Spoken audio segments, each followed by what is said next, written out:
நண்பர்களே வணக்கம். நம்ப இந்த வீடியோல பார்க்க போற படத்த நீங்க இந்த வீடியோ முழுசா பார்த்துட்டீங்க அப்டின்னா, கண்டிப்பா இந்த படம் பார்க்கணும்னு ஒரு ஆசை உங்களுக்கு வரும். அதனால தான் நீங்க கஷ்டப்படக்கூடாது அப்டிங்கிறதுக்காண்டி டிஸ்கிரிப்ஷன்ல இந்த படத்தோட லிங்க் குடுத்துருக்கேன். மறக்காம இந்த ஒரு படத்த டவுன்லோட் பண்ணி வீட்ல ஒரு டைம் ஆச்சு வாட்ச் பண்ணி பாருங்க. மஸ்ட் வாட்ச் மூவி அப்டின்னு சொல்லுவேன். ஏன்னா சூப்பரா இருக்கும் இந்த ஒரு படம். அதுக்காண்டி தான் நான் வந்து நீங்க டிஸ்கிரிப்ஷன் லிங்க் குடுத்துருக்கேன். மறக்காம செக் பண்ணிட்டு டவுன்லோட் பண்ணி மூவி எப்டி இருக்குன்னு சொல்லிட்டு கமெண்ட்ல சொல்லுங்க நண்பர்களே. அதுக்கு முன்னாடி நம்ம சேனல் நீங்க இன்னும் சப்ஸ்கிரைப் பண்ணல அப்டின்னா மறக்காம சப்ஸ்கிரைப் பண்ணிட்டு பக்கத்துல இருக்கக்கூடிய பெல் ஐகானையும் ஆல்ல செட் பண்ணுங்க. அப்பதான் தினம் தினம் நம்ம போடக்கூடிய மூவி அட்வென்ச்சர் மூவிஸ் புது புது மூவிக்கான அப்டேட்லாம் உங்களுக்கு வந்துகிட்டே இருக்கும். அது மட்டும் இல்லாமல் புது புது மூவியை பற்றி நீங்கள் தெரிஞ்சுக்கலாம் உங்களுக்கு என்டர்டைன்மெண்ட்டாக இருக்கிறதுக்காண்டி. அதை தாண்டி நம்ம இன்றைக்கி பார்க்க போகிற மூவியோட நேம் பார்த்தீங்கன்னா ஃபைண்டிங் த ஃபிஷ் அப்படிங்கிற இந்த ஒரு ஃபிஷ் தான். இந்த ஒரு மூவி தான். இந்த ஒரு மூவி பார்த்தீங்கன்னா செம்ம இன்ட்ரெஸ்டிங்காக இருக்கும். அது மட்டும் இல்லாமல் அட்வென்ச்சராகவும் இருக்கும். அது மட்டும் இல்லாமல் சர்வைவல் ஸ்டோரி மாதிரி இருக்கும். இது ஒன்று ஃபஸ்ட்டே சொல்லிடுறேன், இது வந்து ஒரு அனிமேஷன் மூவியாக இருந்தாலும் நீங்கள் இந்த மூவியை பார்க்கும்போது கண்டிப்பாக ஒரு அட்வென்ச்சரை ஃபீல் பண்ண மாட்டீங்க. அந்தளவுக்கு சூப்பராக இருக்கும். நம்ம இந்த மூவியை பார்க்கறதுக்கு முன்னாடி நம்ம இந்த மூவி எங்கே நடக்குதுங்கிறது தெரிஞ்சுக்கலாம். கடல், அதாவது கடல் அப்படிங்கிறது எவ்வளோ அழகான ஆழமான விஷயங்கிறது நம்ம எல்லாருமே தெரிஞ்சிருக்கோம். அந்த கடலை மேலோட்டமாக நம்ம நிறையா வாட்டி பார்த்துருப்போம். அந்த கடலுக்குள்ளே இருக்கிறது நம்ம நிறைய பேருக்கு தெரியாது, பார்த்துருக்க மாட்டோம். அந்த கடலுக்குள்ளே அழைச்சிட்டு போகிற மூவியாகவும் இந்த மூவி இருக்கும். ஆமாங்க, இந்த மூவியில் க்ளவுட் ஃபிஷ்ஷாக இருக்கக்கூடிய நெமோ அப்படிங்கிற ஒருத்தவரும் மார்லின் அப்படிங்கிற ஒருத்தவங்களையும் சுற்றி தான் இந்த கதை நடக்குது. இந்த ஒரு கதையோட மெயின் ஹீரோவாக இருக்கக்கூடியது மார்லின் அப்படிங்கிறவர் தான். இவர் வந்து ஒரு தந்தையாக இருக்கிறாரு. இவனுக்கு ஒரு மகன் இருக்கான், நெமோ அப்படிங்கிறவங்க. இவங்க 2 பேருமே தான் இந்த ஒரு கதையில் பயணிக்கிறாங்க. இவங்க 2 பேர் சுற்றி தான் இந்த கதை நடக்குது அப்படின்னு சொல்லலாம். அது மட்டும் இல்லாமல் நம்ம இந்த கதையை பார்க்கும்போது என்னதான் இந்த மூவி அனிமேஷன் மூவியாக இருந்தாலும் நம்ம கடலை சுற்றி நம்ம கடலுக்குள்ளேயே நடக்கிறத நிறையா பார்க்கலாம்.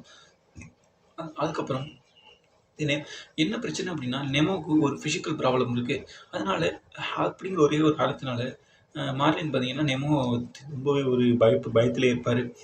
ஆனால் நெமோவுக்கு என்ன ஒரு பிரச்சனை அப்படின்னா, அவனுக்கு வந்து எல்லாமே தெரியும். அதை வந்து நான் நிரூபிக்கணும் அப்படின்னு அவன் ஆசைப்படுவான். கதைக்குள்ளே போனோம் அப்படின்னா, இப்போ வந்து நெமோ அப்படிங்கிற இவன் தான் இந்த மேர்லின் அப்படிங்கிறவனோட பையன். இவனுக்கு தான் ஒரு ஃபிசிக்கல் ப்ராப்ளம் இருக்குது. அதனால மேர்லினுக்கு வந்து இந்த நெமோவை கண்டா ஒரு பயம் இருக்குது. இவனுக்கு அது பத்திரமா பார்த்துக்கணும் அப்படின்னு. ஏன்னா இவர் அப்பாங்கிற ஒரு காரணத்துக்காண்டி. இப்போ பார்த்தீங்கன்னா நெமோ வந்து என்ன பண்ணுறான் அப்படின்னா, மேர்லினோட பேச்சை கேட்காம ஒரு நாள் அவனோட வீட்டை தாண்டி கொஞ்சம் தூரம் தள்ளி போயிடுறான். இப்போ என்ன நடக்குது அப்படின்னு பார்த்தீங்கன்னா, ஃபிஷ்ஷை பிடிக்க வர ஃபிஷர்மேன்ஸுலேருந்து ஒரு டைவர் குதிச்சு இந்த மாதிரி மீன் பிடிக்கும்போது இந்த நெமோவையும் சேர்த்து அழைச்சிட்டு போயிடுறான். இதை பார்த்த மேர்லின் பார்த்தீங்கன்னா பதறி போயிடுறாரு. இவருக்கு என்ன பண்ணுறதுன்னு தெரில. அங்கேருந்து அவரால் இவனை காப்பாற்ற முடியல. அந்த டைவர் வந்து அழைச்சிட்டு எடுத்துகிட்டு போய் அவங்க வீட்டுக்கு அழைச்சிட்டு போயிடுறாங்க. இப்போ இங்கே என்ன நடக்குதுன்னு பார்த்தீங்கன்னா, நெமோ அங்கே அழைச்சிட்டு வந்தப்போ இங்கே என்ன நடக்குதுன்னு பார்த்தீங்கன்னா, ஒரு பதறி போயிடுறாரு. கண்டிப்பாக என் பையனை நான் கண்டுபிடிப்பேன் அப்படின்னு சொல்கிறாரு. அங்கேருந்து தான் ஒரு அட்வென்ச்சரும் ஆரம்பிக்குது. சர்வைவல் ஸ்டோரின்னு சொல்லலாம், அட்வென்ச்சர்னு சொல்லலாம். இங்கேருந்து இந்த ஒரு ஸ்டோரியை ஆரம்பிக்கிற அப்படின்னு சொல்லலாம். இவர் மகன் கண்டிப்பாக அப்போயிருந்தே தேட ஆரம்பிச்சிருவார். அப்போ தான் டோரி அப்படிங்கிற ஒரு மீனிங் கண்டுபிடிப்பாரு. டோரி வந்து பார்த்தீங்கன்னா எப்படி அப்படின்னா, இவருக்கு வந்து ஷார்ட் டேர்ம் மெமரி ப்ராப்ளம் இருக்குது. இந்த ஒரு ஷார்ட் டேர்ம் மெமரி வரது வந்து கொஞ்ச நேரத்துக்கு முன்னாடி நடக்குது, அப்படியே மறந்துடுவார். இருந்தாலும் இவருக்கு வந்து இவர் வந்து ஒரு பாசிட்டிவான ஒரு ஆள். என்ன பிரச்சனை நடந்தாலும் பார்த்துக்கலாம் அப்படின்னு சொல்லிட்டு மேர்லினை அங்கேருந்து மூவ் ஆன் பண்ணி அழைச்சிட்டு போவா. Just move on and swim அப்படின்னு சொல்லுவாள். அதனால நல்ல ஒரு பாசிட்டிவான கேரக்டர்னால ஒன்றும் பிரச்சனை கிடையாது. இவ்வளோ விஷயம் நடந்துகிட்டு இருந்தாலும் இவங்க 2 பேருமே சேர்ந்து நெமோவை கண்டுபிடிக்கிறதுக்காக போயிட்டு இருப்பாங்க. இப்போ இங்கேருந்து நிறைய ப்ராப்ளமும் இவங்க சந்திப்பாங்க. நிறைய ஷார்க்குகள் சந்திப்பாங்க, ஜெல்லி ஃபிஷ்ஷை சந்திப்பாங்க, கடலோட ஆழத்தில் போய் அந்த கடலோட ஆழத்தையும் சந்திப்பாங்க. இவ்வளோ விஷயம் நடந்தாலும் அதையெல்லாம் தாண்டி இவங்க போய்கிட்டே தான் இருப்பாங்க. இங்கேருந்து கடந்து நம்ம அங்கே வந்தோம் அப்படின்னா, நெமோவை அழைச்சிட்டு போன அந்த ஃபிஷர்மேன் என்ன பண்ணுவார் அப்படின்னு பார்த்தீங்கன்னா, அவங்க வீட்டில் இருக்கக்கூடிய ஃபிஷ் டேங்கில் போட்டுருவார். அங்கே ஒரு 4, 5 ஃபிஷ் இருக்கும். அந்த ஃபிஷ்ஷோட கொண்டு இவரை போட்டோன்னே அங்கே இருக்க ஃபிஷ்ஷெல்லாம் வந்து இவனோட பேசுவாங்க. நீ எங்கேருந்து வந்திருக்க, நான் இங்கேருந்து வந்தேன், நீ இங்கேருந்து வந்த, நீ எங்கேருந்து வந்தேன்னு நெமோட்ட கேட்பாங்க. அவனும் சொல்லுவான். அதுக்கப்புறம் அங்கே வந்து ஒரு சின்ன பாப்பா ஒருத்தர் வருவா. அவள் தான் அவன் பார்த்தோன்னே அந்த ஃபிஷ்ஷெல்லாம் சொல்லுவான், இவன் தான் ஒரு பயங்கரமான ஆள், பிடிச்சிட்டு போனாங்க எல்லாருமே கொன்றுவா.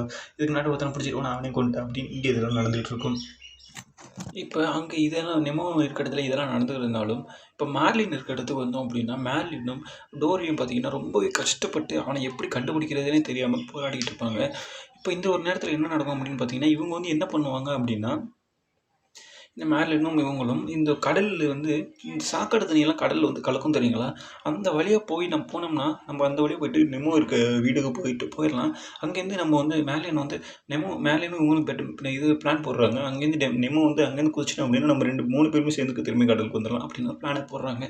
இவ்வளோ இது நடந்தாலும் இவங்க இங்கே இருக்கக்கூடிய ஷார்க்கு இவ்வளோ பெரிய பெரிய மீன்லாம் தாண்டி எப்படி உள்ளே போகிறாங்க அப்படிங்கிறது பெரிய போராட்டமாக இருக்கும்.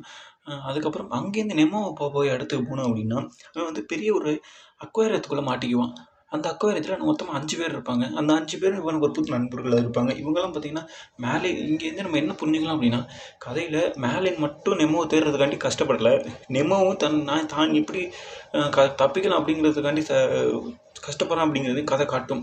அதுக்கப்புறம் பார்த்தீங்கன்னா, கஷ்டப்பட்டு எப்படியும் நெமோவும் வந்து கஷ்டப்பட்டு அது மாதிரி தப்பிச்சிடலாங்கிற பிளான போடுவான். அதுக்கப்புறம் பார்த்தீங்கன்னா, மேர்லினும் டோரியும் வந்து அவங்க பிளான் போட்ட மாதிரி போவாங்க.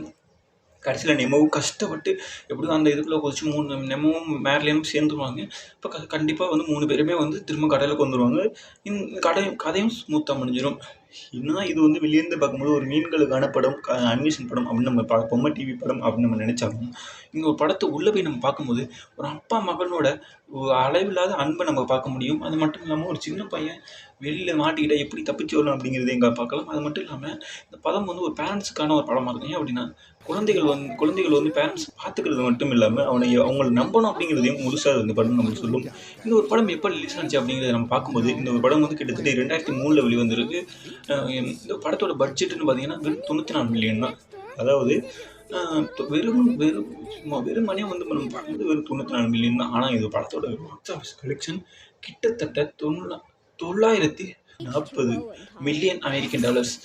நம்ம உங்களுக்கு புரியுற மாதிரி சொல்லணும் அப்படின்னா, வெறும் 900 கோடியில் எடுக்கப்பட்ட ஒரு படம் 9,000 கோடியை தாண்டி வசூல் பண்ணுச்சு அப்படின்னு சொல்லலாம். இது மட்டும் இல்லாமல் இந்த ஒரு படம் அனிமேஷன் பிளாக் பஸ்டர் அமைஞ்சிச்சு அப்படின்னு நம்ம சொல்லலாம்.